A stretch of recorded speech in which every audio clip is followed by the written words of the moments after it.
آهنگ جدید صدرالدین و غزال عنایت و رقابت غزال عنایت با آریانا سعید. غزال عنایت چرا خواسته بار دیگر کارهای هنری خود را با مردم تاجیکستان ادامه دهد؟ غزال در کجاست و مصروف چی کار باری است؟ من در این ویدیو پیرامون همین موضوعات خواهم پرداخت. پس در ادامه با من باشید.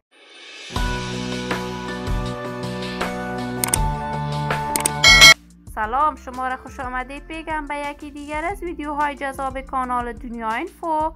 برای حمایت از من علامت سابسکرایب را فشار دهید تا از ویدیوهای دیگر کانال من هم آگاه شوید.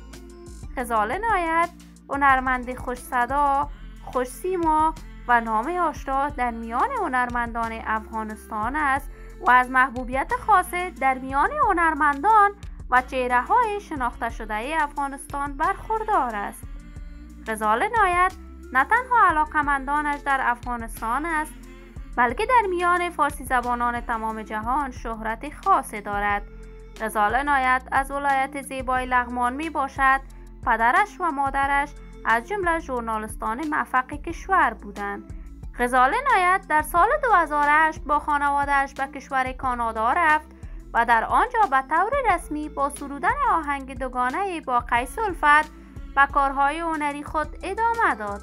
غزال عنایت در سال 2014 کارهای هنری خود را با مردم تاجیکستان انجام میداد و چندین آهنگ با صدرالدین هنرمند تاجیکی و ماهر طاهری ثبت کرد. اما به یک بارگی غزال عنایت از کشور تاجیکستان خداحافظی کرد و جدیداً دوباره خواسته بر ضد آریانا سعید آهنگ‌های دوگانه با صدرالدین هنرمند تاجیکی ثبت کند و صدرالدین سرودن آهنگ دوگانه با غزال عنایت را با کمال میل پذیرفته است. غزال عنایت همیشه در رقابت هنری با آریانا سعید بوده است، ولی من آرزوی موفقیت، سلامتی، کامیابی برای تمامی هنرمندان کشور خود دارم.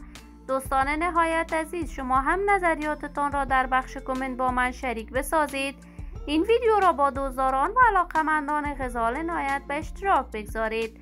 اگر تا هنوز دوست کانال من نشدید، پس برای حمایت از من علامت سابسکرایب را فشار دهید، ویدیوهای من را لایک نموده و با دوستان خود به اشتراک بگذارید. سلامتی شما خوبان آرزوی من است. تا درودی دیگر، بدرود.